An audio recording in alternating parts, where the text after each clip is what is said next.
Участниками рынка являются покупатели и продавцы. Покупатели, выходя на рынок, предъявляют спрос на товар, а продавцы формируют предложение товара. Впервые понятие спроса и предложения в экономической науке исследовал в своих работах выдающийся английский экономист Альфред Маршалл. Его теория цены, изложенная в XIX веке, легла в основу микроэкономики.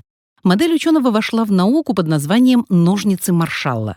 Далее разберем, почему же спрос и предложение — это лезвие ножниц. В экономике важно различать два понятия — спрос и величина спроса.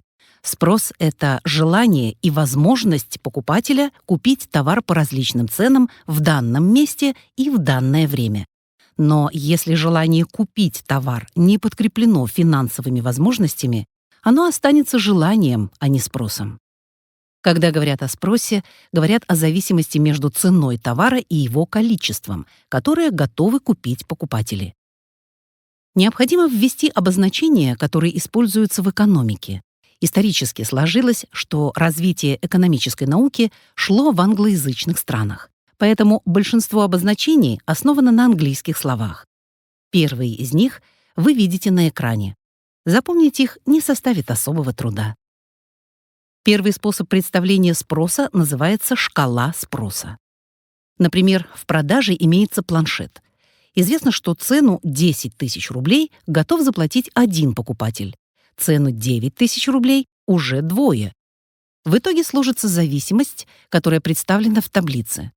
В целом, экономический интерес покупателя — купить товар дешевле, и большинство покупателей действительно готовы купить планшет по низким ценам. Рассмотрим второй способ представления спроса. Перенесем на график зависимость между ценой планшета и количеством планшетов, которые хотели купить покупатели. Мы получим кривую спроса, которая обозначается большой буквой «D» от английского demand. На графике видно, что чем ниже цена, тем больше товара хотят приобрести покупатели. В этом и выражается закон спроса. При прочих равных условиях по низким ценам спросят товара больше, чем по высоким ценам. Есть разница между понятиями «спрос» и «величина спроса». На графике величина спроса — это одна точка на кривой, соответствующая цене, а спрос — это множество точек, принадлежащих всей кривой. Таким образом, спрос — это зависимость между величиной спроса на товар и его ценой. И закон спроса утверждает, что эта зависимость обратная. При неизменном спросе на товар величина спроса может изменяться вследствие изменения цены товара. Отражается это перемещением одной точки вдоль кривой спроса, что вызвано всегда изменением ценового фактора. Если цена на товар снижается с уровня P1 до уровня P2, точка перемещается вправо-вниз из положения 1 в положение 2, и тогда величина спроса возрастает с Q1 до Q2. Если бы цена повышалась, точка сместилась бы из положения 2 в положение 1, то есть величина спроса сократилась. Изменение самого спроса на товар происходит под воздействием неценовых факторов.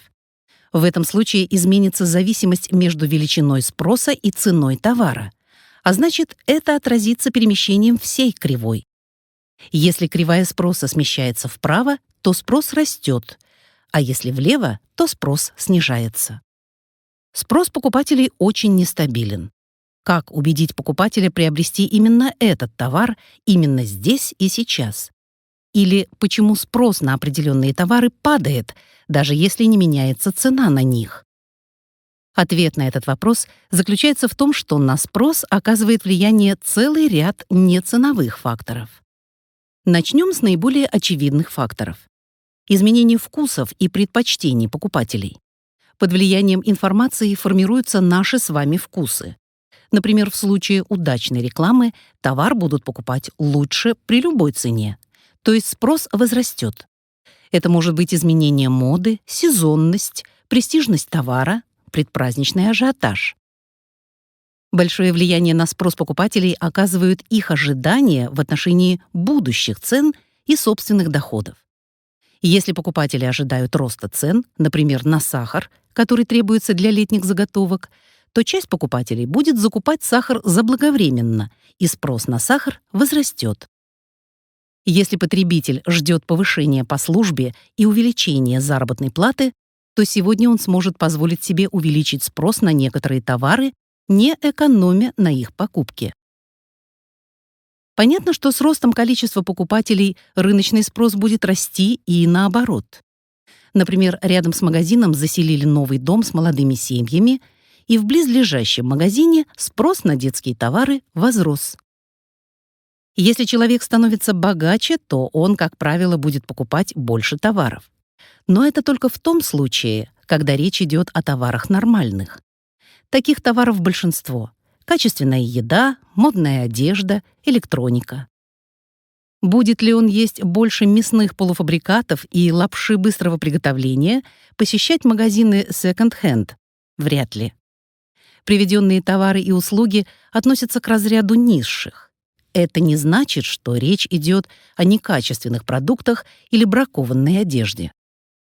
Низшие товары могут быть хорошего качества, но для человека с высокими доходами они перестают быть привлекательными.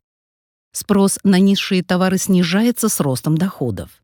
Спрос на нормальные товары растет с ростом доходов. Но есть еще одна категория — нейтральные товары. Спрос на такие товары не зависит от доходов покупателя. Такие товары приобретают в одном и том же количестве, независимо от того, становимся мы беднее или богаче. Например, соль. Мы не начнем солить в 2 раза больше еду, если наши доходы возрастут в 2 раза. Существует понятие связанных или сопряженных товаров. Дополняющие товары называют комплементами, а товарозаменители — субститутами. Автомобиль и бензин, например, — дополняющие товары. Цена одного дополняющего товара и спрос на другой находятся в обратной зависимости. Если цена на бензин резко пошла вверх, тогда спрос на автомобили снизится, потому что те, кто готов был купить машину, задумаются, а стоит ли сейчас совершать покупку. Товарозаменители — цена на один и спрос на другой товар находятся в прямой зависимости. Рассмотрим апельсины и мандарины. В мире случился неурожай апельсинов, и они существенно подорожали. Что произойдет со спросом на мандарины? Он тоже увеличится, так как при прочих равных условиях люди будут покупать более дешевый товар-заменитель. Таким образом, спрос на товар — это величина, которая не является чем-то постоянным.